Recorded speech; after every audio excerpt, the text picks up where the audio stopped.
well. We're back. Hi, guys. It's like episode 5. I feel like this season is going quickly. It is going really, really fast. Well, you know why? Why? Because we haven't taken that many breaks.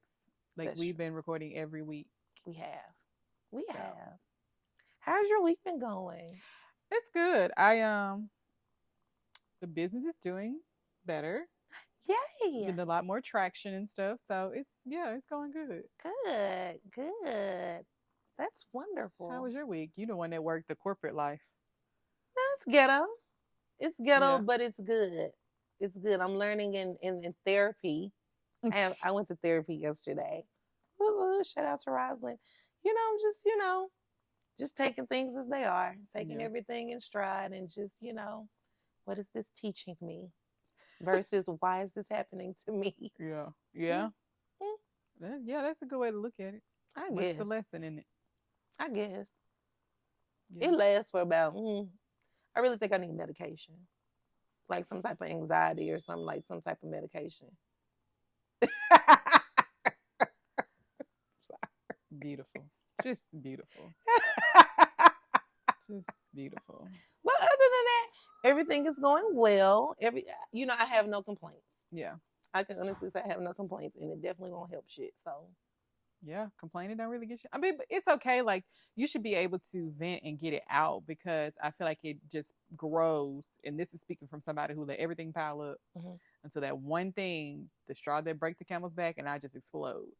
So it's better, take it from me, to get things out while they're happening than to just hold it in and say you shouldn't complain. Like, you should have that one person you can go to and just let it all out. That's true. Whether you need advice from them or you just need, like, somebody to listen to you get it out. Yeah. I've been journaling. That's good. And I do angry letters, and then I burn them when I'm done with it. Okay. It really helps. Oh, that's good. It really does help. Yeah. If I burn some, I might set some on fire. But that's another story for another day. That's right. or burn somebody else to ass up. Me. It may need to happen. So I got a question though. So we before we turned on the camera, we were talking about your voice note that you left me. But now I will say, yes, it was all over the place. But there was one thing that you said in that voice note that I feel and you know what it is. I know what it is. That I need to know why. Do you? Oh, yeah. Can I first say that is no longer what was in that note? That's no longer a thing. Okay, well, then I don't need to know why. Okay. So scrap it like it never happened. Don't scrap it like it never happened, because I had a moment. I did not transfer it to him. I transferred it to you because I was under the influence when I sent you the message, which it was all over the place, and then I hit you with that boom. You know what I'm saying? And it's like, oh, I'm probably gonna have to explain this. But I had one of those high anxiety moments. I'm trying to do shit different with men and stuff like that, and I had one of those moments where it was like, okay, Toya, just scrap all of this. Okay. Self-sabotaging, all this stuff. And I was like, I got rid of the nigga. But I didn't get rid of the nigga. Okay. But he is on the bench. He is a water boy right now. You want to talk about that? Yeah. No, I mean, you really don't talk about him in general, so I don't know if you want to divulge about why he's on the bench. Yeah, sure. I like to talk about it in front of fucking everybody. You kind of Well, I mean, people have been invested in your relationship story since season 1, so you really can't let nobody down and be like, well, yeah, I mean, I met this guy and I ain't talking about him like I talk to everybody else. But then I said I'm done with him. But now I'm not done with him, and now he's on the bench. So I think they're more invested in that. Okay, cool, valid point. He's on the bench more so for my mental protection. So, I told you with his occupation, he travels a lot and stuff like that. That's already to me, it's a lot. It's a lot. Yeah. I know my love language. I know my attachment styles. I know what I want out of a person, stuff like that. But he's so cool, and it's been so healthy. And I'm looking at things from an actual logical lens versus a physical lens, or the manipulative lens or the crazy lens that I used to look at. And we had a really nice conversation. I didn't reveal too much because you can't tell niggas. You can't give them the. Not saying that I'm lying or being, manipulative. I just gave him whatever he needs. So exactly admit some things, but I was vulnerable enough to know, hey, this is how I'm feeling. These are your options, type of things. Okay. So did that go over well? Or? It did not go over. It did not go over well. He was Okay. like, I do respect that, all this other stuff there, but he was like, man, I was really kind of, we're growing to like really like each other more and more. And you hit me with this, it kind of makes me feel a little bit guarded. And I was like, fuck, I don't want you to be guarded. I want you to be, all head over heels. But it's actually a healthy thing because I'm like, look, these are my honest feelings.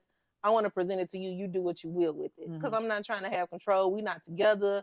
We're not this. We're just literally in the talking, dating phase or whatever you call it. So it was cool. Yeah. It was cool. It's different because I'm like, dang, all of the other tools that I used to, use, manipulation, sex, charisma, anything that I could, I'm not doing it anymore. So I'm like, you know what, let me just calm down.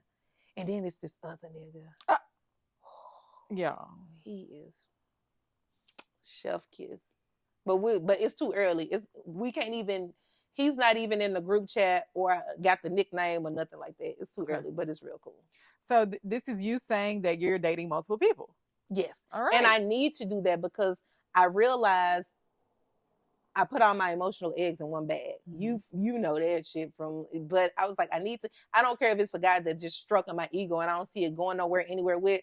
I don't need to just be dating one guy off the rip, like at a time. Like just, if it comes to that, I don't have no problem knocking nobody off, but I can't, I'll fall in love too quick. Yeah.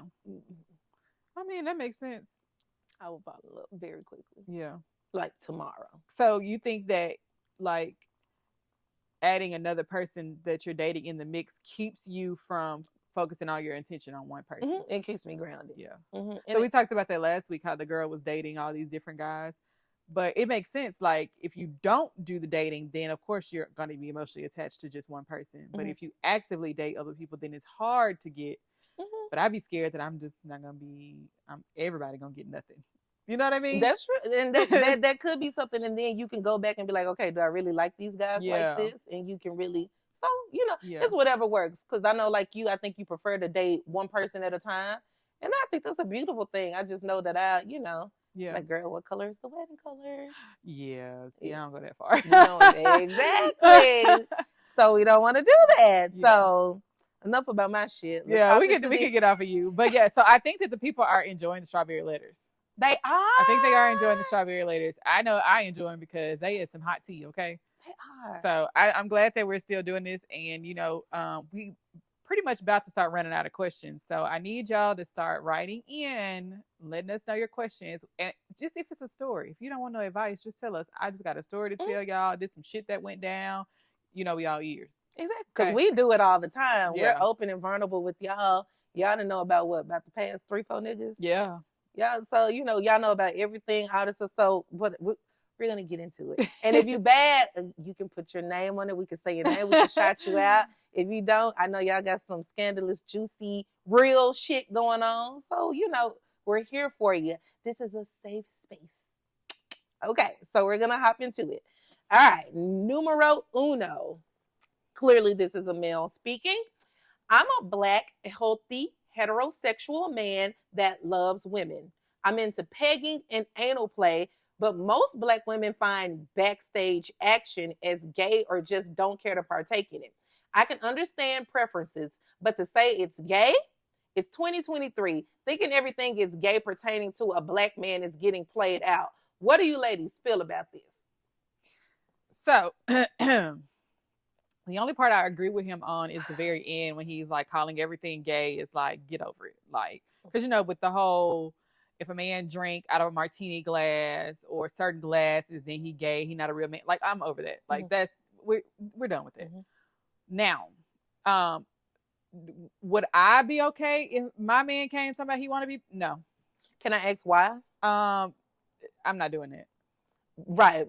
Do you think that that is gay, or you just don't like man asshole type of thing, or like why don't you want to do it? So it's not your thing, clearly. Yeah, so take the gay out of it. I think if a man asks his woman to peg him, him bending over, receiving the action, and not to say that, being emasculated, like it kind of emasculates him to me.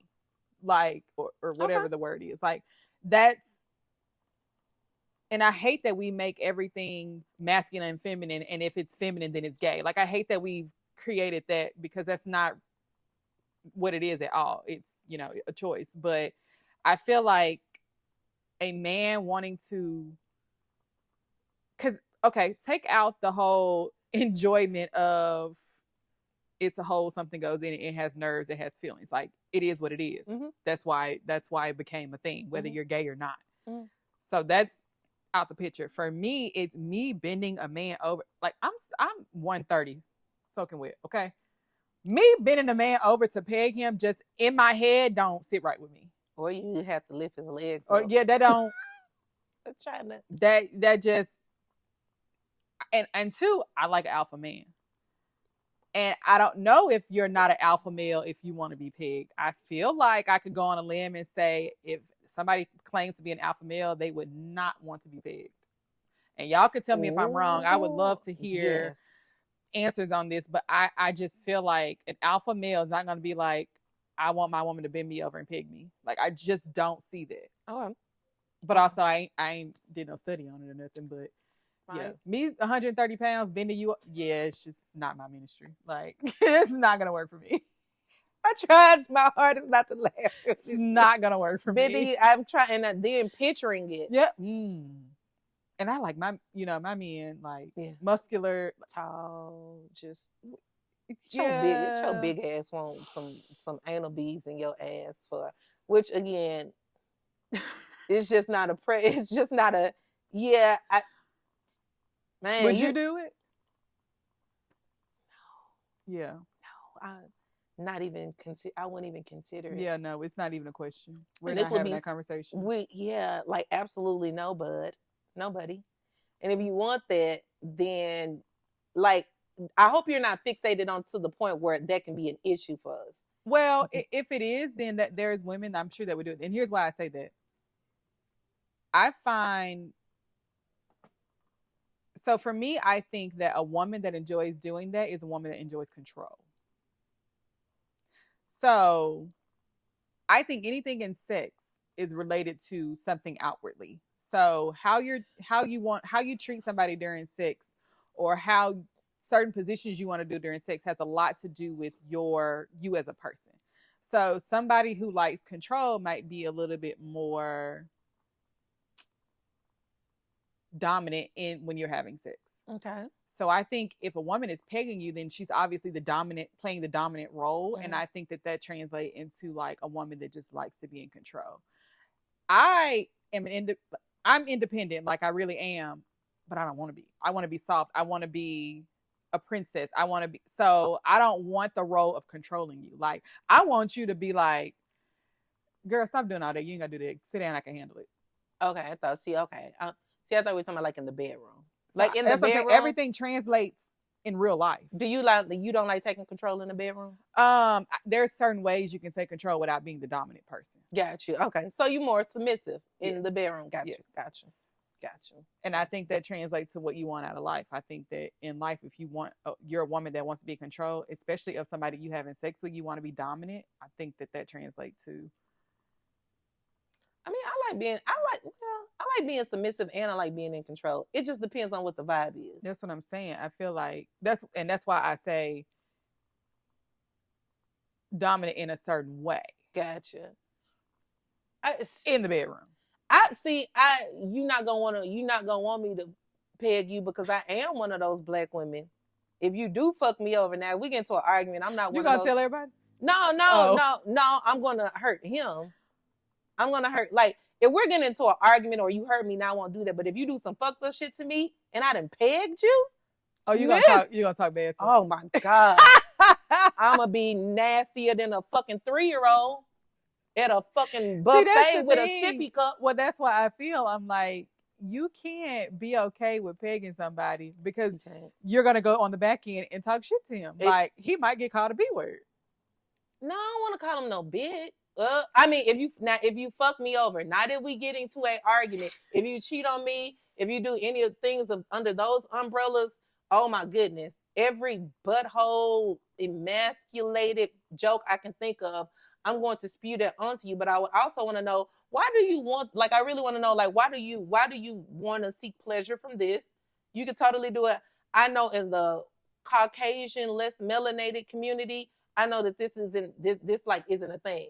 I have a best friend who, like, she's so sexually fluid, like this stuff is normal to her. Doing this with guys and saying, oh, guys, that, like, she's into all of this stuff. So I've seen both sides of it, and I'm not saying that it's gay or anything like that. But like you said, when it comes to preferences and what you like and how you like to feel pleasure and give it and all this other stuff, that's why the compatibility has to be there, because I'm like, I don't want you to make this a gay thing, right? But I would like you to make it a preference thing. Right. So I honestly don't think it's gay, right? I just don't. I'm not going to sniff, lick, finger, kiss nowhere past the balls. Yeah, I'm not doing it.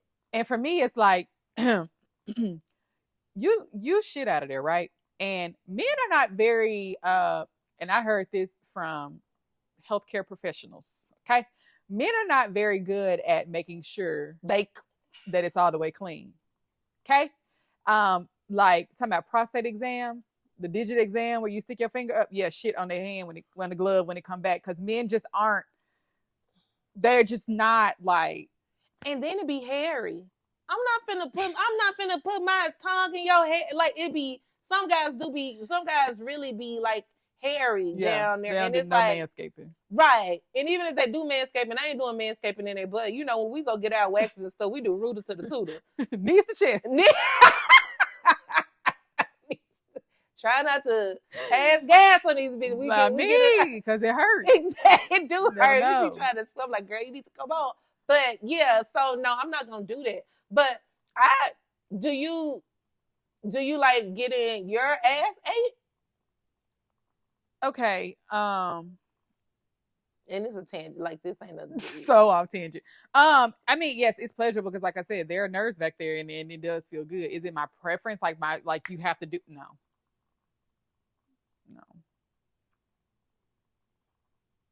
Cool. Yeah. Cool. I will grab a dude's butt. I love grabbing dudes' butt. Some dudes don't like that though. Some dudes like it though. Some dudes, because they be like, more than you know. If you grab and you pulling them in closer, they like that part. You know, it ain't necessarily the butt grabbing part. It's the you pulling them. That's how them plan B's and pregnancy going in. Do not when we lock them legs in on you. Oh, when we they be like, well, then let me go. You better because that's like a universal weakness to like okay, we choosing violence. So, like, brother, we don't want you to think that it's gay. Like, we just don't. It's just one of those things that we don't like to do. Yeah. Just like, What I mean, that's another thing. I think we talked about this before. Like, you need to have conversation about what you want in the bedroom. Mm-hmm. We talked. I think it was like when Randy was here. Yep. We talked about, like, you need to have real full-fledged conversations about what you don't and what you don't like. That's true. And if that's something that's a non-negotiable for you, like if you want to be pegged, I'm sure there's somebody out here that will have no problem. Man. Yeah, it's a no for me, Doc. I'm not gonna be able to look at you the same. First of all, I can't do it to get to the point of not looking at you the same. It ain't never even gonna happen. And I don't want you to ask me either. Because strap, like dildo, anal strap beads, on the dildo, the finger. No. I got nails, nigga. You want me to stick my nails up your pegging ass? is the dildo. Is the strap on. Oh. You strap it on, and they want you. Oh. Yeah. Oh, yeah. No. Yeah, it's all the way. It ain't just the yeah. Oh, hell back there. No. It's the putting on a strap on and performing anal sex on a man. Oh, see, had I known that before this question could have been answered. So it's a no. Like, you wanted to know what we thought. That's what I think. Fuck no for me. I hope that you and your asshole receive all of the pleasure that it wants. However, all I can do is just slap you on your ass and grab it. That's about as far as I'm gonna go. Yeah, that's it. Yeah. That's it. Sorry. But like man. to the end point, no, we don't think it's gay. It's just personal preference. Just a personal preference. Yeah. Not doing it. Show that freak ass. All right. Next question. All right. Asia and Toya, I want to say that you ladies have been doing your thing, and I love the show. Thanks, bitch. But my question is, if your person of interest has a non-curable yet treatable STD. Would this be a deal breaker for you? Why or why not? Every day y'all make me fight for my seat in heaven. Non-curable but treatable. Non-curable. So like herpes. You got herpes, it's dormant in you, nigga stress you out, nigga expose you to it, whatever, you gonna start popping like popcorn down there. You can take medicine to reduce the life of it and take it away, but it's still dormant in you. So meaning that when it's not active, you can't pass it to your partner. It has to be active before you can give the person herpes. Like you have to have physical symptoms before you can pass it along. So if it's not active and you have a partner, then you're taking your antivirals like you should. Right. Is it a deal breaker for me? No. No, it's not a deal breaker. We definitely have conversations. Because sometimes men don't show physical symptoms when they have a flare up. Mm-hmm. But even let's take it a step past herpes. Let's talk about HIV. Like, you know, that herpes is herpes. You know, it's non-treatable. But you know, you bump up, you itch, whatever the symptoms are of herpes. I don't know. Mm-hmm. But HIV can be a death sentence, which nowadays we're in 2023. You know, medicine is doing amazing. They're coming out with all new forms of medicine every time, to where it could be the same thing. It's dormant. Your number is 0, so you can't pass it on. Right, you're not undetectable. Mm-hmm. So you can't pass it on, but it's still a more deadly viral illness than herpes. So I think if it was herpes, no, it wouldn't be a deal breaker. If it was HIV, it wouldn't be a deal breaker, but I'd have to think about it a lot more. Yeah, it would kind of be a deal breaker for me if it was HIV. And no shade, no tea, because like you said. So the reason why I think about this, like there's this lady at my mom's church all the time. She is like on the news, on commercials and everything, because she actually was raped. And that's how she got HIV. This is prior to her becoming a woman of age and kids, marriage, all that stuff. So she is now married with kids. And I hate that, you know, she got HIV from a choice she didn't make. Right. So why does that keep her from being able to have a loving relationship and to have children? Because like I said, there you take your antivirals, you're undetectable, you won't pass it along. Right. And you consistently get tested. They test the baby comes out, they test the baby. So none of her kids have HIV, her husband doesn't have HIV. So that's why I say it would be more of a conversation for me, but because I know that there are things like that, and I would hate for somebody to make you feel like that. Yeah.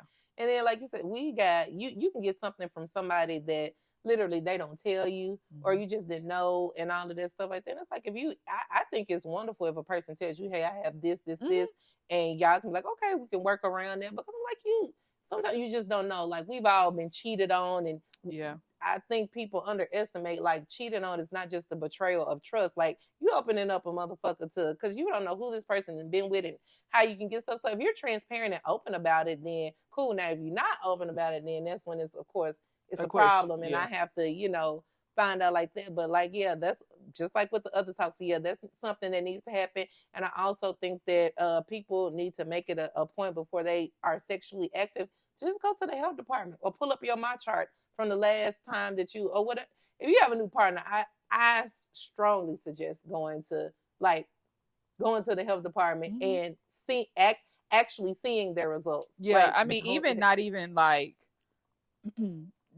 they're taking their last test for face value. Like if you're gonna be sleeping with somebody, even if y'all not gonna be serious, like y'all both go take the test, brand new test, new results, and here's my results. I don't want your results from 6 months ago, right, or a year ago. Right. Like we've decided that we're gonna be sexually active. Then we both gonna go get a test right now, and we'll show each other. And now that's not to say that they could go off still having sex with other people, right. Because especially if y'all not in a relationship, y'all just in this phase. But that's another reason why, I'd be like, pump your brakes, right? we're gonna have to figure out how serious we are Right. before we start having sex, because I can't. Yeah, I can't deal with deal with that. Oh, I can't deal with that. And these niggas be so nasty. And these bitches be so nasty. And they have no morals and they have no ethics and they have no respect for themselves. So when they come to you, yeah. And then it's like you get it done. It's like, oh, like, how often do you get it done in a relationship? Because like you said, somebody can cheat and do you get it done well, often? the person who's cheating is not gonna be like, oh, let's go get another test, because then it's gonna bring up red flags. It's just the same as if you were you're married to somebody and you're not using a condom, and then all of a sudden they want to use a condom. Then it's like, okay, hold up, I got questions, because what the fuck? Because what the But so somebody that's cheating is not gonna go and be like, oh, let's get another test. So you should be doing it on your own, testing yourself. That's true. On your own. That's true. Don't be so quick to raw dog, guys. Please. Especially if you haven't gotten tested. Especially in Memphis, because apparently we're very high on the list. Sure is. And it's stuff that you can get with condoms as well. So make sure that make sure that snip tests do not fucking work with the shit they got out today. Your ass will wake up and be clucking like a chicken. And you wonder why this nigga that, because that nigga, you talking about fuck a pH balance being off, you gonna start secreting some stuff that should not be secreting from any human vagina ever in whatever. So you better, it ain't fun. That little 30 minutes, that little 2 hours or whatever, y'all. Some of y'all be taking them perks and stuff like that. You might can go for longer, them X pills, whatever. But when your fingers start falling off and stuff, then that's not gonna be. So just get they got some shit for real that can compromise the fuck out of your immune system. And that nigga gonna cheat on you, and then he gonna be gone, but you stuck with gonosyphilitis gonorrhea. Ain't worth it. Ain't worth it. To me, it's not worth it. Say that 3 times fast. Mm-hmm. That's how they'll do you. Just make sure. So yeah. So no, it's definitely not a deal breaker. I think be mature, have these conversations. We're all adults. No one is not. A lot of us are not virgins. We've been exposed to a lot of things. So yeah, do your thing. Have fun. Be safe though. Numero uno. So yep. Your weekly advice. Yes. That wraps up our weekly anonymous letters for the week. We can Lord. Y'all be coming with it. Y'all, I like that. The people got questions. They do. Pegging and all this other stuff. You know what I realized? I'm fat. What? Yeah. Yeah, I'm fluffy. I'm to the point where I can't suck it in, and it's starting to show like on pictures, and I'm not happy with my look and my body. So I'm gonna change it. Okay. That was the part I was waiting on. So and I'm gonna get that shot. You bitches that been getting this shot and stuff. I can't afford surgery, but I do need help. I need to lose a quick 30. 30? Yeah. You need to see these. And when I saw it, the first episode, when you posted it, I was like, bitch, you sitting down and you got a jacket wrapped around your waist and you still look big. Oh my God. And I'm not knocking nobody that's big, but just for me, all I have is my legs and my physique. Like when it comes like that's the thing that makes me, feel sexy. So I can't be top heavy and skinny at the bottom, because then I'm gonna look like a baseball player. Johnny Bravo. Yeah, I'm gonna look like Johnny. Damn. Push your mic down. Damn, I am lay it down. Sorry, guys. No, it's just your shirt flipping over. Oh, sorry. But yeah, so I realized that, and I just, I would like for you to hold me accountable when you like. Okay. Yeah. Yeah, I had somebody supposed to be hold me accountable. I was supposed to work out 3 times a week, because I started doing. So, oh my God. Yeah, the bar. So I do Pure Barre already. Yeah. I'm supposed to go today, but they canceled class. But yesterday, I went to Inferno Pilates. The room was 95 degrees. How was it? About died. Died in a good way, or not doing it again? Sweat was running down like everywhere, and then the girl who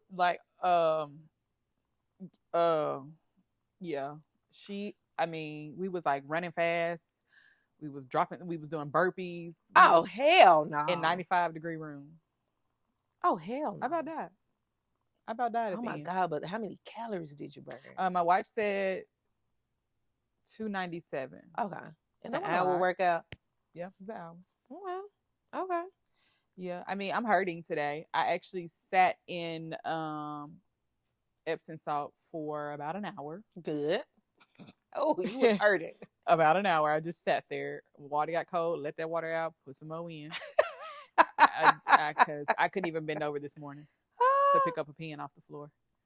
So yeah, I started to text her and be like, "Girl, screw you." Up and down 3rd Street. Okay. Okay, because that's a long street, sis. Poplar, Winchester, whichever one's the longest. Okay, so you're going to start working out 3 days a week. Yeah. So one will be the gym. Okay. One will be Pure Barre. Okay. I'm gonna have to think about this 3rd day with these Pilates. Okay. Yeah. Yeah, I need to start making it a habit because when it gets cold outside, I just have to be disciplined. I have to have a warrior spirit because this back, like, it's, I don't know, this, getting up in age and stuff like that. Like, I see what, stuff start changing. It starts, and it's so harder to drop, and your metabolism slows down. I was like, I want to preserve my body for as much, for as long as possible. But I'm like, the way the genes in my family and stuff like that, I'm like, you got to work for it. Yeah. Versus in my 20s, I could eat a whole pizza and have a 2-pack. I mean, I eat a whole Domino's thin crust pizza with chicken and spinach and jalapenos on top all day long. Okay. And eat the crust. The crust it's a thin crust. The whole pizza gone. Bitch, if I eat some crust, I'm look like I'm in my first trimester.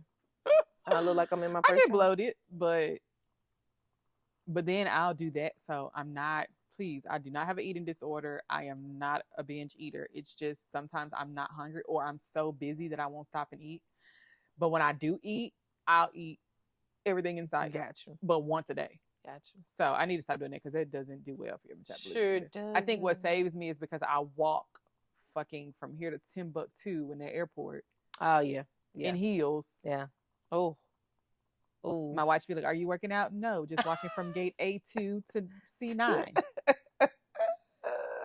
Okay, yeah, it is. Move more, eat less, but eat good. Mm-hmm. And not eat less. I do want to eat better. I want to start eating like protein bowls and stuff like that. Because it makes such a difference. Like cooking. You don't? No. Me neither. I do that HelloFresh stuff. I did that. I did that too. You didn't like it? I was over it. I did it for like 6 months. Still cooking. The only thing that saved me because I ain't go to the grocery store. Now I just Instacart. Yeah. Oh, for sure. I gotta be in the mood to cook. We ain't gonna make that pot roast again.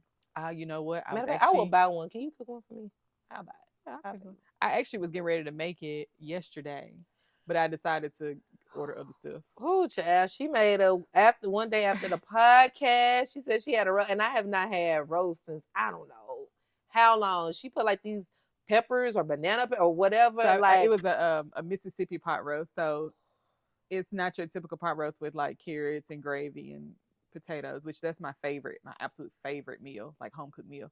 Ooh. But a Mississippi pot roast is the dry ranch packet, the pepperoncini peppers, butter, and of course you can season your roast. So what you do is you season the roast, put it on the skillet, brown it on each side, then put it in the crock pot with the dry ranch. Some people put Italian in there. I put au jus in there, the dry au jus, AUJUS. Okay. Anyways, it's gravy, but it's thin gravy. So gravy, ranch, the dry packets, pepperoncini peppers, and butter. And I put the juice from the pepperoncini peppers in there too. Ugh. And I let it cook in the crock pot. And then I put it on mashed potatoes. And she came and got some after the podcast. I almost licked the plate. It was like, that was delicious. I definitely started to make one yesterday. I had the roast in my cart and I was like, well, if I leave it in the crock pot, it's got to cook for 4 hours on high. If I cook it low, it's going to be 8 hours. And I'm like, I don't feel like doing it. And then I ain't even ordered the groceries till this morning. Like I ordered them and had them delivered this morning. So I still could have made it. You gotta let me know when you make it, and I need I gotta write down the recipe. Yeah, I'll make it. Actually, you know what? I'll make it what's next week? So this weekend. I won't be here. I'm going to Beyonce. Oh yeah. I'm leaving tomorrow. But yeah, I'll make it next week. Okay, cool. I'll hold you to that. I will I want to remind get you. hot this time. Huh? We're gonna put the hot peppers instead of the mild Oh, peppers. I loved it. It was so spicy. If I It say was it's spicy, spicy. It was it was spicy as so a spicy to the motherfucker. point, like, can I even taste what this tastes like? Like, I thought it was okay. That that motherfucker was for was me. spicy. It was spicy. I did the mild instead of the hot. That was my first time doing hot because I just wanted to see like how it would taste, but I do mild. You know, whatever. It's cool. It's like either way, Either way, it's gonna get ate up. Either way, that was delicious. That was delicious. You got your Beyonce outfit. So my friend just said the same. Let me see your outfit, and I'm like, did anybody else have a hard time figuring out what to wear to this concert? Because I feel like, yeah, I get the Renaissance with the horse, so everybody was wearing like cowboy attire and sparkles and silver. But I'm like, is anybody else having a hard time because they want to get away from that and not look like they're going to Taylor Swift? That's true, and it's like, motherfucker, you put on the outfits, Beyonce. You and your people dress the fuck up. I'm gonna come and be comfortable and enjoy my damn self. So I have an idea of what I want to wear. The sad part about it is, I didn't order the idea because I didn't know if it was gonna. You don't have an outfit in your head and then it don't look right when you get it. Yeah. So I thought that was what was gonna happen. So I didn't order it. But what I did do was I was like, I'll just wear these pants that I have, and then I ordered. Fred was in Zara earlier, looking for a corset top. Like that was my idea of what I wanted to wear. Well, the Zara that he went to didn't have nothing. So I was like, let me just look on Amazon to see what they got. Because I need something that's going to come in quick. 2 days. Like, I ain't got time to. Right. Amazon going to always come through, okay? So I went on there and I just started scrolling. I was like, here's an option. Here's that. So I just ordered them all. They're going to be delivered so I can try them on. And I'm just going to send back what I don't wear because Amazon is the easiest return situation ever. You can literally throw the box at them at UPS or Whole Foods, and they like, don't worry about it. We'll wrap it up. Chocolate, just add it. Throw it at them. Just scan the QR code, and they'll take it back. So I was like, I'll just order all the tops that I think would look cute, but I actually think I'm going to wear tennis shoes. Oh, for sure. Everybody that if you see me have on heels, don't be surprised. Okay. But I really want to wear my dunks. So. Oh yeah. Yeah. I got some. Fred bought me some khaki and white dunks. Oh, you showed me. Yeah. Okay. So I think I want to wear those, but we'll see. Okay. I feel like I just need to zhuzh up the outfit because it's gonna be giving plain Jane, and that's not me. So I feel like I might end up. I'm gonna try to find the most comfortable heels I have, and we have seats, so it ain't like we're gonna be standing down on the bottom. So I think I might end up wearing some heels. I just have to see when I put it on. Yeah, that's gonna be a fun time. I know. I'm just, we're just going to be going. Yeah. Yeah. So. Yeah. It wasn't no, oh my God, I got to see Beyonce. No, that was never. Right. No beehives, just a fan. We love good performances and we stand Beyonce, but like we not finna go. Yeah, I'm not going all out. Especially when you pay for them tickets, bitch. What are you gonna be wearing? Beyonce. What are y'all? I'm trying to figure out if I've seen. I think the only one I liked was somebody who wore the idea I already had because nobody else had the idea, and I was like, dang, she look cute, but bitch stole my look. Oh. But everybody's wearing like the cowboy hat and the rhinestones and the cowboy boots and the silver, which they're cute. It's just. I've been seeing a lot of I've been seeing a lot of like the silvers, the sequins, like that. I've been seeing a lot of things on a lot of bodies and stuff like that. And I love it. I love it. My sister kind of Panther crash. She of course went to the one in New Jersey. So of course, New York gonna show the fuck out. Yeah. And some of the fashions and stuff like that, it was like, oh my, y'all. It's like Halloween a little bit. I feel like everybody probably had like a difficult time trying to what do we wear to this concert? Because it's outside. Rain, sleet, shine, or snow. And it's like, what do I wear? I was like, okay, well, let's take on the horse. So we wear cowboy stuff. But then I thought, this is why I said I had the idea, but I didn't order the idea. I ran across this corset top that had the Renaissance painting. So I was like, that would have been a good take on Renaissance. It would. But I didn't order it because I felt like it was going to look cheap. Because the company that it was coming from, I was like, that's going to look cheap. It's going to look like, cheap material. That's fair. That was my idea, to go with the Renaissance painting theme instead of the cowboy theme. And I feel like that was a whole new take on it that nobody else really thought of. Yeah. But it didn't work out that way. So y'all won't be seeing any Renaissance themed clothes. Well, I can't wait to see the look. Me either. We'll see what it looks like. Oh, Lord Jesus Christ. Yeah. Oh, goodness. I don't know. But I think we should take a break. And then do we have any more We don't. questions? Those Okay. were the last of the letters, and I do got some shit that I want to talk about. So I know I saw some shit on Facebook that I think we should definitely talk about. So we will take a break and then we will be back.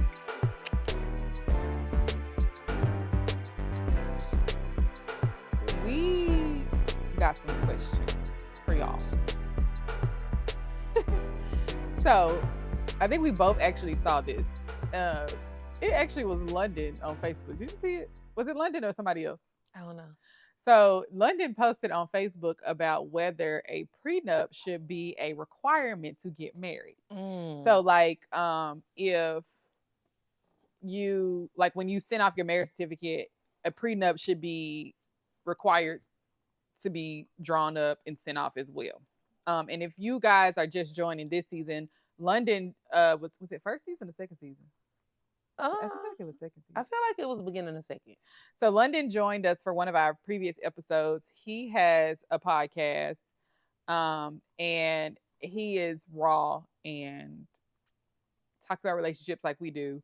But he was very nice when he came to our episode. Like everything, we agreed on a lot of stuff. We didn't fight. We didn't argue, whatever. Right. So, anyways, you can watch. What's the name of his podcast? Fertile and Toxic, or Toxic and Fertile. Yeah. So yes. With that, he is one of my college. We went to college together, and he posted on his page if should a prenup be a requirement, and of course it got the people going. And because prenup just has such a negative connotation. It does. But I actually agree that a prenup should be a requirement. Yes. I feel like it should just become the norm that just like you sign your name on the dotted line and say, I'm marrying this person, and your officiant signs it after you. I think the prenup should just go along with it. It should. And I think that we should take away the connotation of a prenup is only in the event of a divorce. Right. I think that a marriage is legally binding. So why would you not want a legally binding contract to say this is this and this is that? And we see how love and marriage and all of that stuff is so fickle, and not more as you want to be proactive instead of being reactive. Yes. So they have typical things like you can make prenups as extensive if you want to, but you can also just do a what is it called, a mine, yours, and ours. We come in a relationship. If I already got a house, we leave, the house comes with me. If you got these in your name and you paid it out, it goes with you. We got joint assets or whatever, we split it down the middle. Yeah. Like instead of, I think it should be a lot more of leave what you came with. Definitely. Because I this may be super unpopular opinion, but I do think that women get a lot out of divorce, whether they if they were working women, they still get a lot out of divorce, and I don't think that's really fair. I think it should be you come into marriage and you leave with what you came in with. Right. Now in the instance where we have people or women who are homemakers or housewives or whatever you want to call them, because some people don't work and they don't have children, they just and that's perfectly fine. That's between you and your relationship. And if that man is making 7-8 figures, are you owed anything? And it's kind of like if like you said, if you're a homemaker, this, that, and the other, spousal support, I think that takes you, or in some states, a couple of years and all this other stuff like that. But you shooting with me in the gym and you were with me when I didn't have anything. And then you I'm like, does that still equate to, you know what I'm saying? Or if you have kids and I'm like, do I still have to take care of you and I don't want to be with you? I think that is fucked up, honestly. Yeah. I mean, now, if you cheat on me, then the alimony and the stuff like that, by all means, yes, you need to. But it's like if we, literally, you can wait 15 years, that 7-year, that 10-year itch out. If it ain't working out, leave with what the fuck you came with. Yeah, I think that, if you have that relationship where, okay, let's say you didn't work, you raised the kids, you're with a man. Do I think you're owed anything? Absolutely, you are.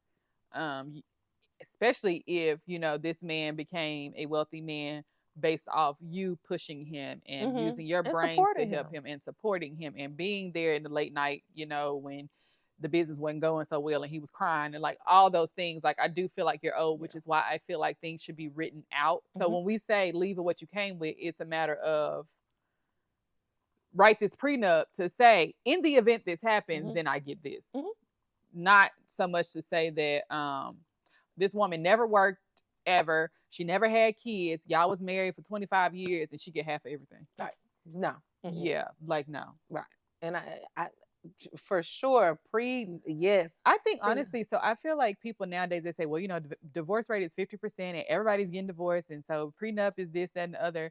I feel like if we go into a relationship or a marriage with a prenup, I think marriages would be a little bit better off. I think they will as well. And they'll definitely end way better. It'll mitigate a lot of the bullshit that happens. And then once you know, doing things like marriage counseling and all this, well, whatever you do before you get married, man, you sit there and you got to talk about some prenuptial stuff and how we're going to handle things should something happen. Those are some great conversations to have. And it will really, I think more couples need to have that because that will really make it seem like, dang, am I really getting into this? Because let's be real, like you said, it's a legally binding contract. It's a business. Yeah. It's a business with that has emotions tied into it, not negating that love, all that's beautiful. But if you really break it down, what business don't have emotions tied to it? That's true. And even if you have emotions tied to it, it's still, if something happens and that contract breaks, this is what's going to happen. Whereas just because you're a woman and you're a mother and you did all this other stuff like this, you may be entitled to compensation. And I'm thinking, like, if I was a man, like, I see why, you know, people like, let me put a hit out on her. Because, bitch, you're not finna, I didn't acquire $500 million and you're going to get half? You're going to get half just because you were with me before I got it? Now, I give you something. I'm gonna give you a house. I'm going to fuck with you. Give you a couple of cars, put some top off your savings account and stuff like that. I'm going to put you in a position where you can better yourself. But to say, like, come on. Yeah. Come on. And even when y'all do, say, for instance, y'all came into marriage, what do you say? Because I wouldn't know, because I only have like a few assets. And when I say a few assets, I mean 3. So what would you say to people who necessarily don't have a lot of things to acquire when they leave, I guess, should they dissolve a marriage, but they're going in it with nothing? So I think that should all be written in the contract. Okay, so they should be written in it. A lot of prenups are like that. Like, some people don't get prenups to say that I'm a millionaire, you got nothing, I'm leaving all my money. There are prenups written in the benefits of the wife to say, yes, I'm a millionaire, but when we divorce, I will give you $800,000. Like, I'm just throwing out an arbitrary number. Like, what's Amazon? Elon, no, yeah. It was written in their prenup that she would get so much money, but she just couldn't get married again. What she turned around? She turned around and got married right again. So that's what I'm saying. People with money don't be thinking like y'all people without money. Like, people with money don't think like, you know, people that, and I hate to say it like this, but people that don't have anything are the ones that hold on to nothing. Y'all be talking about a woman gonna take half my shit. You got half of $10? Half of what? Right. Half of a fucking cookie? People with money don't have these conversations. Like, he like, okay, if we decide to get a divorce after 25 years, I'm gonna make sure you're taken care of because you were my wife. You were there with me when I was doing this every day. Whether I was already a millionaire before I met you, you still had to deal with me and my emotions coming in and out every day. Every day wasn't a good day owning Amazon. It wasn't. So she dealt with that. And he's like, I'm going to take care of you. I'm going to give you this amount of money. The only thing I ask is that don't take my money and go with your new husband. Right. I'm going to have to cut the money off at that point. Let your new husband. Wait, that's the same thing. So she did that and she got cut off financially? He said that was in the prenup I will give you this money and I'll keep giving you this amount of money as long as you don't get married. It's the same thing when you leave your daddy house and go with your husband. Yeah. You better not have no husband and go calling back to your daddy, tell my daddy I need some money. Why would she get married again? That's what I'm saying. Married. Rich people don't think like that. I had some money. Yeah, that's fine. And then she married, I think, somebody that was a teacher. Bitch, you dumb as a motherfucker. I don't agree with Toya on that. The reason I'm telling this story is because when people don't have anything, they have these, and I call them broke-minded conversations, because it's like, you know, you don't have nothing. You don't even have a business in mind that you want to start to even get you to being a millionaire. And you worried about marrying somebody so they can take half. Like you don't want to marry somebody because you don't want them to take half. Both of y'all struggling. So what are we talking about here? Right. If Jeff Bezos can say this woman been with me shooting in the gym and I'll pay her, I just don't want to continue paying for her and her new spouse. I ain't got no problem with that. Right. And if she decided to go marry a man and didn't give a fuck about Jeff Bezos' money, she's not dumb. That's a choice she made. If she wanted to marry that man, whether she was cheating on Jeff Bezos with the teacher, I don't know. She married that man for love, and that's her prerogative. And she didn't care about Jeff Bezos' money, and I'm like that because I don't care about people's money. Right. So I get where she's coming from. She made a choice. She knew what her options were. She chose the option to not keep Bezos' money and be single for the rest of her life. Would you let somebody's money control you into being single? Well, I thought it said not be married. That's single. Married and single. I don't have to be legally married to you be with you. You can still have a beneficiary policy. You can still do common law things. You can still have some type of, I don't think it's called the prenup because that's for marriage, but you can put in some type of contractual stuff in place should things happen. Motherfuckers do it all the time. I'm saying I don't fault her for making a choice. Oh, I don't fault her. I think it's just dumb. This one, you do fault her if you think it's dumb. No, like I'm saying, you can do whatever you want to, but I still, like we just agree to disagree that I think that was dumb as hell. That's what I'm saying. But do what you do. I disagree that it is your choice. Like you knew your options when you signed that prenup 25 years ago. You knew your options were that he'll continue taking care of me as long as I don't get married. And I like the way Jeff Bezos did it. I'm not gonna take care of you and your man. And she loved that man enough that she wanted to marry him. Girl, that's your prerogative. And then let's be real. How rich he is, it doesn't matter if she's cut off whatever. She has access, and sometimes access is better. She has access to financial freedom and goodness and things like that. Oh, so you mean like straight. Yeah, she gonna be straight. You mean like hobnobbing with the people who like other rich people? Yeah, yeah. So I'm like, she's gonna be good. Anybody who has. Well, that's why I say that's why I don't think she's dumb. She made a choice for love, but she can easily go and do something that's gonna be lucrative and make her money because she's been around people. That's why I'm saying the conversations around rich people are totally different than the conversations around broke people. Yeah, we automatically think, hey, prenup, you don't love me. You trying to make a plan B. You trying to do all this other stuff. It's like, no. Yeah. I can love you and still care about do future planning. Yeah. She can go back and get the same money he probably was giving her. And maybe not. Maybe she won't be able to make that much money, but she will live a comfortable life. Exactly. And first of all, they got like 3 kids. He's still taking care of the kids. It ain't like she hurting for nothing. Right. So she made a choice. To me, look like she made a choice for love to get her man. And she can go turn around and flip some money, and because she's around people who make money. That's it. She's in the conversation with people who make money. And those white people, those Jews, and they look out for each other. Yeah, that's what I said. Sis is gonna be straight regardless. But what do you think about? Okay, so marriage in modern today's society versus traditional marriages and the whole concept of marriage, the way we thought about it.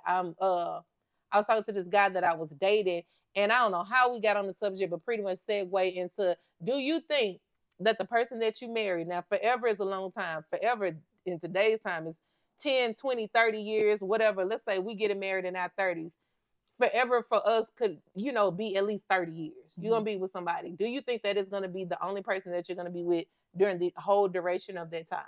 Do I realistically think that I won't cheat on the person? Or if they won't cheat on you? I can't worry about what nobody else do. I don't know what they would do. Okay, well, what would they look like for you if they did? Or what do you think? I know this is hypothetically speaking, but like, do you think that when you 70 years old and y'all rocking in y'all rocking chairs and laughing about the that we would have never have cheated on each other? Right, or just that you guys would have been the only person that you would have been with throughout this 30-year plus span. Because when you look, see that face. No, I'm just trying to be realistic about it. Would I like for it to be that way? Absolutely. Absolutely. Am I realistic? Do I live in the real world? Do we live in a world of social media? We live in a world of easy access. We live in a world of I'm tired of you Monday and on Friday I can't keep my hands off you. Realistically, as we go into the future, do I think that anybody, not just me, anybody who gets married now, do I think that's the only person you've ever been with physically till you 70 something. No, I don't think it's realistic to think that way. I would love, because I'm traditional. Me too. I would love for it to be that way. Me too. And I think just with anything, you can't think forever is a long time. You have to take everything one day at a time. Yeah. Because when you keep thinking about the future and the future is this far away, you're going to feel like you're never going to get there because it's going to continue to be in the future. But if you think about today, this is the day, this is the person I'm choosing today. That's why I say marriage is a choice. You make a choice every single day to wake up and say, I want to be with this person. Whether I like, well, we got into an argument last night and I can't stand you this morning, I'm still making a choice to be with you. And I still, yeah, because in the grand scheme of things, when you look back when marriage was originated, like I so scarcely talked about in my voice note that I sent you, marriage, the whole concept of marriage was for ownership. Okay. Women were second-class citizens in like freaking 300 BC. So I want to marry your daughter, and in return, I will get this land or I will get these goats or whatever. Let me marry you. And literally, we're talking about being forever when the lifespan was fucking 40 years old. Okay. And then we can even take it to we could take it to the decades of when our grandparents were married, because it was like, go to school, graduate high school, a man is going to work, the woman is, he's going to provide, the woman's going to be the homemaker, have kids. It was just, that was the norm thing to do. Whereas now we got all of this exposure. And now we are talking about what a woman needs to bring to the table. We got so many options, because I could be looking at this bitch in Peru and she's beautiful as hell, but I got this bitch right here and we got so many options. Whereas back then we didn't have a lot of options. So what does marriage look like? How do we make, a lot of people are saying marriage is not relevant in today's society. So they're saying we should do away with marriage completely. I don't know if they're saying we should do away with it completely, because we know, we've seen great, beautiful examples of marriage and that have sustained the test of time. So whether you say marriage is not relevant now, I know motherfuckers have been married 40, 50, 60 years, and it's like, when they got married, things are way different than it is now, but they still, like you said, making a choice to actively choose each other daily, weekly, monthly, year after year. So it's like, I mean, I could see why they say marriage is not of relevance. So this is what I really think we need to focus on as a society. Things like that, saying that marriage is not relevant because we don't know what that couple that's been married 40, 50 years have been through. They don't tell you that because it's not our business. So what we should do is start thinking about, do I want marriage for myself? Not should it be this rule and that rule and other people marriages is 50, because it's 50%. If it's 50% divorce rate, it's 50% staying together. We don't think about that part. Right. All we think about is the 50 that's getting divorced. That's true. So what we need to start doing is thinking about, do I want marriage? One. If I have this person, do I want marriage with this person? And not even, can I see myself with this person for the rest of my life? Do I want to wake up and choose this person every single day? Do I want life with this person? Do I want children? And if you don't want kids, do I want children with this person? Do I, like, you have to start looking at, what do you want out of life? Because you always going to do something wrong when it comes to society. You know, whether you get divorced is wrong. Whether you stay with somebody that hit you is wrong. Whether you stay with somebody who, a man who ain't working no more because he lost his job and can't find another job, oh, you wrong. If he cheated on you and you didn't leave, you wrong. If he cheated on you, you did leave, you wrong. It's like, you always wrong. If you worry about what society is telling you about what marriage should look like, if it's traditional, it should be traditional. If we should be doing 50-50, if, you know, we should be with a man or a woman, or we should be polygamous and polyamorous and all these other words y'all come up with. If we stop worrying about all the other things that we keep bringing into society and worry about what do you want out of life, the better off we'll be. And find somebody who want what the fuck you want. And want what you want. Because some people don't want that. And some people, like, marriage is a beautiful thing, but I don't think people realize, and even sometimes I don't, even seeing my parents or other people who, I'm like, I don't think people realize how much selflessness goes into it. And I'm like, motherfuckers jumping, oh, I want to be married, I want to be this. And I'm like, you selfish as hell, and you this and you that, and you don't want to literally compromise work, talk, be vulnerable, be scared, be this, go on a journey with a motherfucker who, when you met them in 2023, they're not going to be the same in 2033.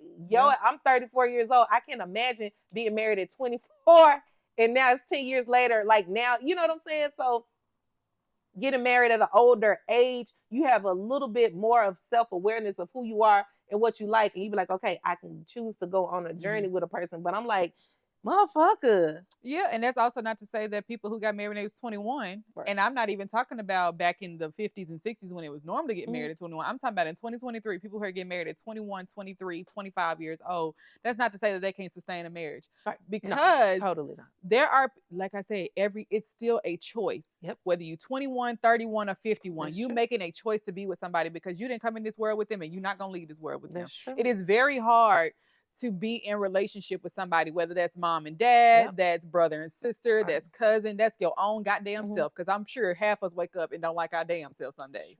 So it's like, if you're not making the choice to be with this person, you're always going to be thinking, well, what if the other shoe drops? You're going to be thinking like, oh, well, it's been 12 years and 5 of them we've been arguing. Why? Figure out why. Like, what are you guys bumping heads on? I think it's just like, it's so easy to get. If they made it a crime to get out of marriage, I think people work a little bit harder.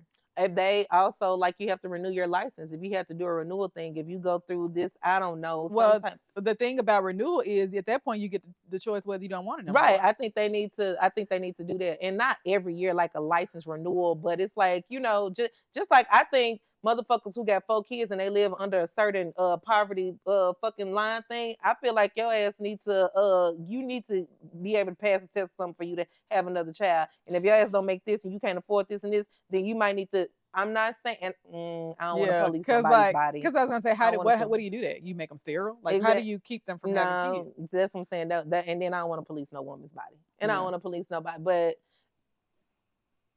don't want to police anybody's anything. But there are certain precautions that need to be put in place. Pre-nups should things happen. Yeah. It's just, and if you want to change the name and say it's not a prenup, a contractual agreement that in the event this marriage dissolves, or in the event that we go our separate ways, or in the event that somebody else comes along and I want to be with them instead, whatever the reason, there needs to be an agreement in the beginning, whether you have money or don't have money. It needs to be in the event that I become a millionaire because I got what's the movie with Taraji? Yeah. When he invented the thing and he ended up becoming rich. That's true. I would hate to be in Taraji's shoes. That's blood, sweat, and tears with a man. But the minute that you doubt him, he goes on his way. Like, I would hate to be in that situation. So I think that prenups should be done in the beginning. They should be like standard. You have to write something down to say, if I become a rich man. Oh, I'm not that sorry. Oh, I thought no, I hit the 7-Up went in there. I was like, no, it did. It just.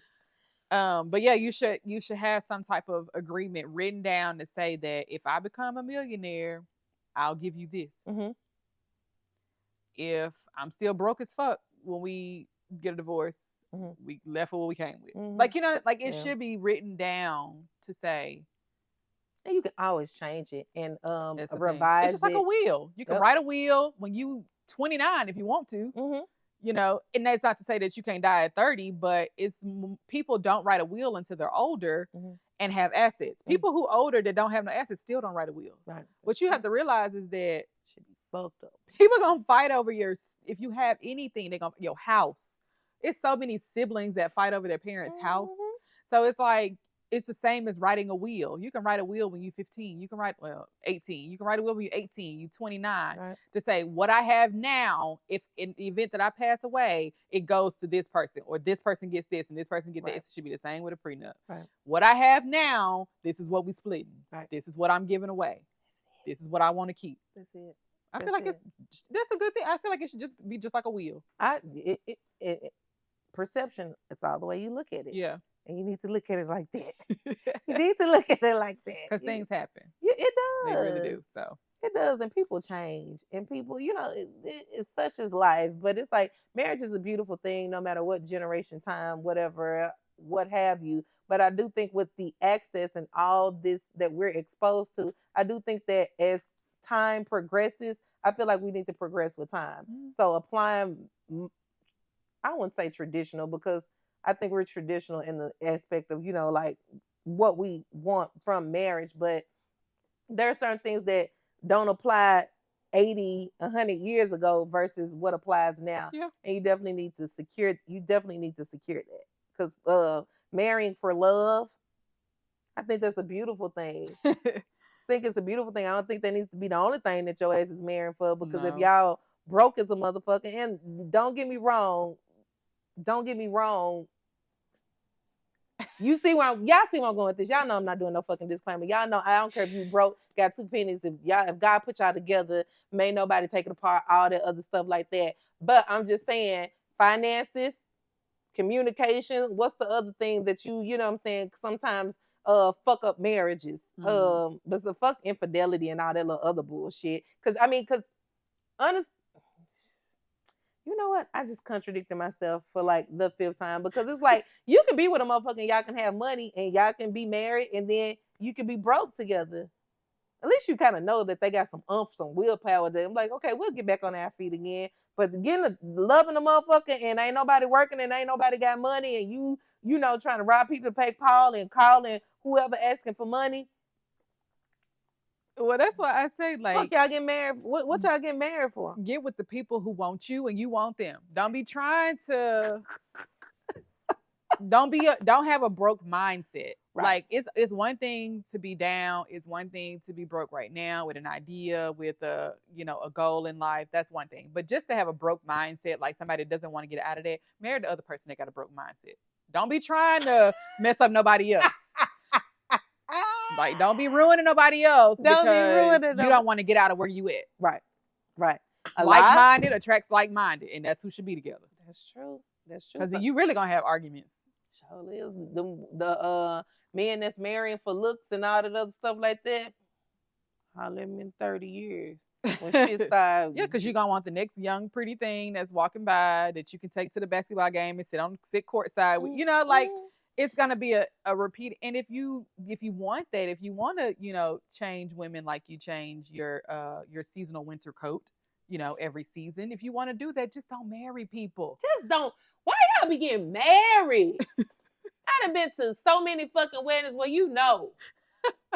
that motherfucker cheated. That's this. She really don't like. She only married him. He only married her because she pregnant.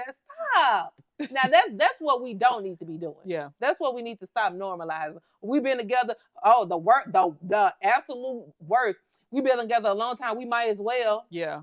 And then you've been together 5 years and you get married and they say that marriage don't change. So let's say the person is like, we've been together this long, y'all been living together, y'all got 3 kids together, y'all like, we might as well. Don't you sit up and tell me that marriage don't change things, because it does. It do. Whoever says that, people have different expectations when they get married. Mm-hmm. She gonna start wanting you to stop hanging out with the guys as much. She don't say nothing while y'all just living together. Right. Well, she might, but it's gonna double time if y'all get married. Right. So marriage does change things. So we need to get that out of our heads too. It does. And it exposes more of who you are. So you can be with a motherfucker. You can, I don't know, living with a person, you definitely see a lot more than, if y'all are just in a long-term relationship and you still got your own space. But nigga, you can't hide shit in a marriage. Everything is going to be fucking exposed. So like, I'm like, motherfuckers, they be cheating on each other, but then they get married. I'm like, you're not gonna be able to hide that, right? I mean, apparently they do. It's a lot of married men out here. Motherfuckers look real good, but when you find out they got $50,000 worth of credit card debt and $200,000 worth of student loans. Now you need to have them conversations before you get married. You need to, because I'm like, your shit becomes my shit unless you got a prenup. No, I'm joking, because that's if you leave. But it's like, that stuff like that. I'm like, I really like this bitch, because I got my shit. You straight. I got a little debt. Damn, I'm gonna have $300,000 worth of debt attached to me. Do I really like this motherfucker? Like, Because I'm here to tell you, they don't care who pay what bill, y'all got separate. They want it all. They want all their money. Because my student loans, I probably was paying like $100 a month. This was way back when. $100 a month. Oh, you done got married?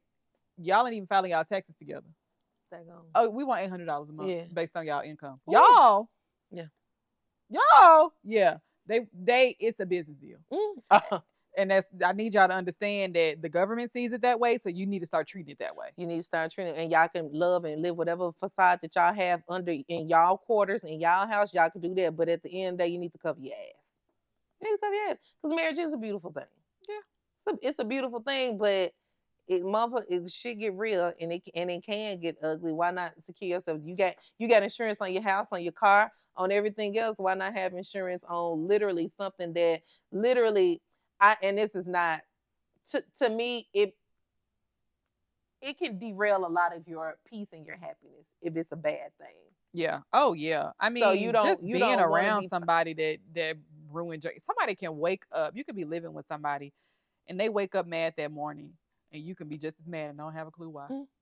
They say like marriage, like the person who you married, that's literally one of the top decisions that you make that can like impact 90, I would even say more percent of your life. Yeah. So shit, choose wisely. I want to get married. You just want to marry somebody, marry this because you next on deck and you tired and this and y'all. Yep. Shit. So, you know. I mean, okay, so with that being said, like, do you feel like there's less people getting married? I do think there are less people getting married, and we also had all the baby boomers who've gotten fucking divorced. So after what all we've been like, it's so many reasons why motherfuckers not getting married. Getting married, like we back. Like I said, times have changed. Whereas back then, you couldn't have premarital sex. That wasn't a thing. We all fucking each other, fucking every hole, ear, nose, ass, pegging, all that shit. Y'all doing all of this shit. You didn't have that back then. Cohabitating, shacking up. Yeah, we know about that. These young folks, they do it all willy because nilly. there's no such thing. It's no such thing. Up, so it's like, whereas in the back of the day, you marry, you meet a girl, nice girl, boom, I'm going with her. We got so many options of what we can do. Like we're having premarital sex, we cohabitating. Fucking financially, motherfucker, you would think dual income would make you want to whatever, but some people can't even take care of themselves. Inflation has been on the rise consistently for the past I don't know how many years. So you have these guys that say, I want to be stable before I get married. Yeah, nigga. Yeah, it's not making $40,000. You might not get it. Go find the girl that wants you, and I do your same mindset. That's right. Don't outpunch your coverage. Right. Put that on a shirt. Copyright that. Quick. Get a pen. Put that in my note. Put that in my note. We gotta. But yes. Oh, so it's like, yeah, that's why we're seeing more of a decline. But like you said, I mean, I feel like that's why we're seeing more of a decline, because of the access and the exposure and everything that we, got used to. And like these kids now, their parents weren't married. Like we can see our parents, our grandparents or whatever, but man, shoot, people are just they're not getting married. They're okay with being side chicks and niggas. Don't care about that. Yeah. I mean, literally, just no one wants to, it doesn't make sense. I can see how it doesn't make sense for a certain demographic of people. Okay. I can see it. But, I love love. I love marriage. I love the concept of marriage. And if it's done healthily and right, and you got prenups and all this other stuff, then, give it a go. And then if it don't work, man, if we got a prenup in place, man, we probably can be friends. You know what I'm saying? We don't have to hate each other. It doesn't have to be a knockout, drag out. Yeah. It's like, it is what it is. Like you knew what it was when you signed up. You knew what it was when you signed up, because you signed for shit. And that's why I say y'all could create these hypothetical situations. If she get rich, if you get rich, write it in the prenup. Meet with an attorney. I'm sure an attorney can tell you, a divorce attorney could tell you, these are all the reasons I've seen that people get a divorce. And these are all the reasons why money gets taken out of this person's hand and goes to this person's hand. Write it in the prenup. Say, if I get this, then this is what you get. You know what I'm saying? Like, it's ways you can think about it. It is. So I said, same thing as a will. It is. Maybe. But I'm trying to apply those ancient marriage tactics to today's marriage tactics, because it's just, and stop talking about prenups are like of the devil. Yeah, it's just the connotation associated with it. It's something else that we have to change our thinking around. We changed our way of thinking about marriage traditionally, so why can't we change our thinking around prenups? I don't know. I just feel like things that have a negative connotation are always what sticks. Like the 50% of divorces, and we're not talking about the 50% of people that stay together. Or even if we took out the number, just the people who are happy in their marriage, and it's because it's like, are they happy for real? Are they just telling us that? We're always gonna put the negative at the forefront. And that's just who we are. That's human nature. Like that's just how it is. But I feel like I wish we all could just change our way of thinking about situations and keep I can't even talk right now. keep your shit out of everybody else's business. Worry about you. If you don't want marriage, don't want marriage, and move on, move along. Right, because I can't stand people who talk about it so bad. Yeah, like so bad, and even the people who had a bad run with it and stuff that you talk about your run, that's what happened to you. I can agree with that, but saying, "Oh, I ain't gonna never get married again," that's fine too. But to be like, "Man, you a fool if you get married and do all this stuff." Damn. but it's just usually because you're in an undesirable fuck. Yeah, but usually what I hear when people talk about they don't want marriage is because they're basing it off somebody else's marriage.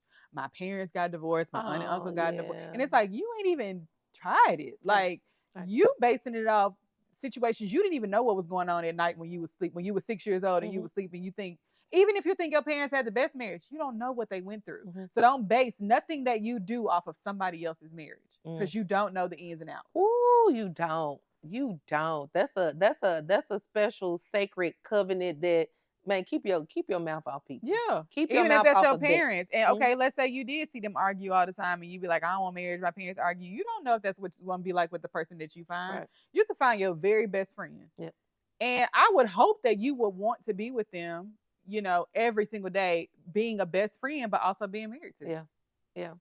And I think that's what a lot of people are getting married for, the togetherness of it and the illusion that it represents. But I also think it's good, like, to just, I see it more so with me dating, because I kind of jumped in with dating of, let me see how you can fit in my life. I want a husband, this, that, and the other. But literally getting to know somebody and being friends with them, because I often think about, like, man, I'm so independent and I've lived alone for now almost over half.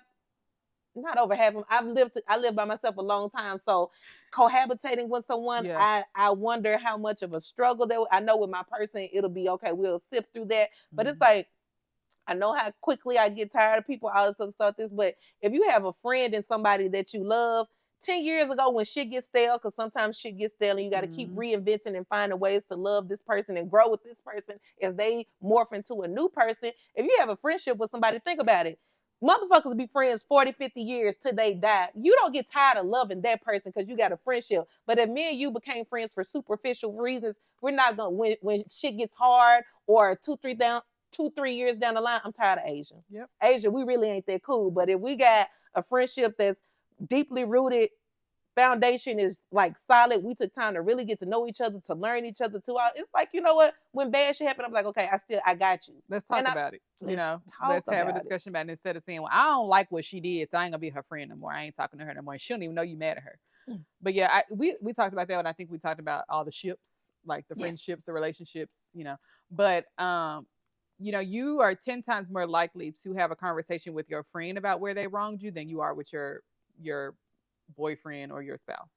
And that's crazy. It is. Why do we think that? Because friends are a family that we choose to love. Like, you can't help who your bloodline is, who your family is. But friends, it actually takes work as well to make sure those relationships grow and, you know, are nurtured, and, you know, you making space for somebody. I wonder why we do that with significant others.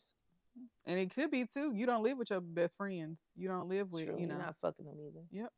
That's really what brings in, child.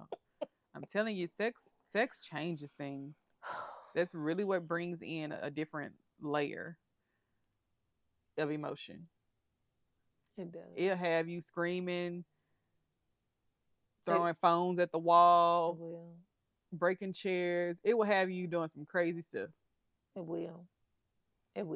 So yeah, I think, like you said, if we could all just be friends with the person, and even, you know, if you knew right off that was going to be the person you wanted to be with, you can still build that connection with somebody where you can be like, even if, because let's say y'all didn't get to the point of where you actually got married, could you still be friends with that person when they walked away? Like, for me, that's how I am. Out of all the exes I've had in my life, it's only one that I can be friends with because of how volatile, you know. But I don't be with somebody as just a relationship. Like, I see that person as my friend, right? And so that when the relationship does dissolve, because we don't see ourselves like marrying each other or whatever the case may be, I could still literally have a conversation. Hey, I'm gonna call you about something. I want a male perspective. You know what I'm saying? Like I still, and if I'm wrong for that, because maybe if I have a new man and they be like, you don't need to be friends with your exes. That's a childish way of thinking to me. It like is. I'm not physically attracted to this person. I am not. We nothing to do with sex. It's because this is a male person in my life that there was no bad blood between us when we separated.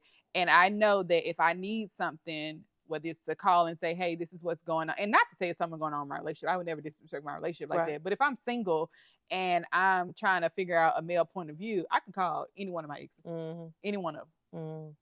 I think that's where I went wrong in a lot of my past relationships.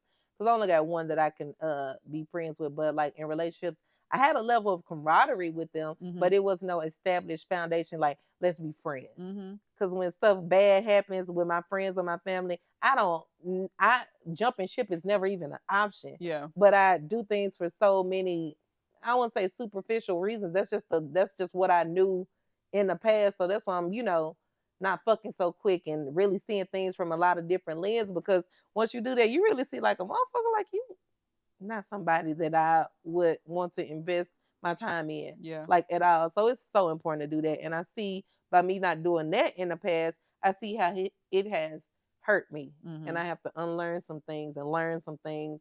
And because I never did, like it's only one ex that I can call that I can do that. I can't do like I can't do that. Yeah. The shit that I did, the way that I reacted, the way that he reacted, all of the things that we missed doing, you gotta chop it up and take it as an L. And I could look at it now and be like, dang, that was a beautiful person. And now since I'm aware of certain things, I'm like, man, if this, probably everybody ain't meant to be that one, but they can still, but I ain't got that. Yeah. So that's a beautiful thing that you able to do that.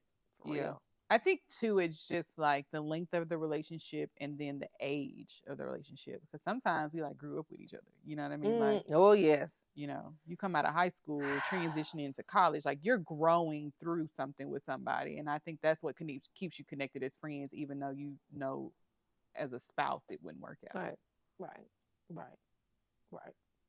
Yeah. And my mama tell you, she was like, yeah, all your exes cool. Like they text her happy birthday, like all that kind of stuff. And I never understood why it would be any different. Like why you don't call my mama, don't text my mama. I was never like that. Like never that person. So it's just weird to me when people are like that. Like if we break up, my family hates you. Don't ever come around. Ain't none of them gonna talk to you. Like people would say that. Definitely out there. I mean, I've definitely thought like that and been that girl, but it's not cute. It's really stupid. Yeah, it's really a way to be hurtful to the other person. It's like, okay, it is. Like I got my own family, exactly. But why do you feel like you need to volunteer the information? Exactly, because you told them not to talk to me, right? But like, bitch, you don't want to send me happy birthday home? Yeah, yeah. Hell, some of us share the same birthdays, like within the families, like the mom and brother. Like so she'll get a happy birthday text. She texts them happy birthday. I won't know nothing about it. She'll be like, I text such and such. I was like, oh, okay. It is what it is. Because sometimes if things end in a messy way and something, in the several times, but ain't nothing wrong with telling a motherfucker happy birthday. Y'all be so hurt. Y'all still be trying to that control. You got to relinquish that control of having making a situation pan out the way you want it to, so that you can feel safe. Yep. I ain't hurt nobody. You ain't hurt nobody by doing it. Yeah, but this was an amazing episode. It was. I love talking about. I feel like we could be talking about this for like hours and hours. So y'all, you know what I'm saying? And I feel like we had so many talking points to y'all. I know y'all got to tell us how y'all feel on certain things, because y'all know we're very convicted in our opinions, and we know y'all are too. And we said some, of course, marriage and prenups and pegging is such a we went from pegging to prenups. Ooh. That's not the title. I cannot put pegging in the title. I cannot put pegging in the title. No.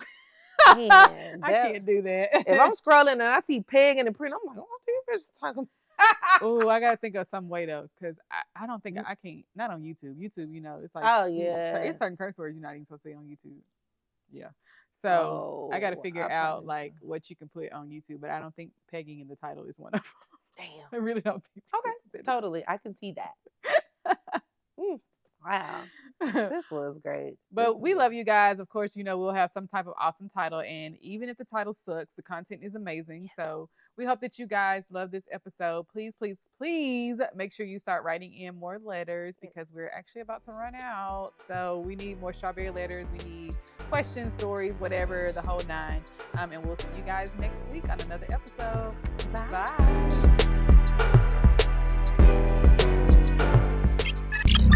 This is the Spotlight Podcast Network.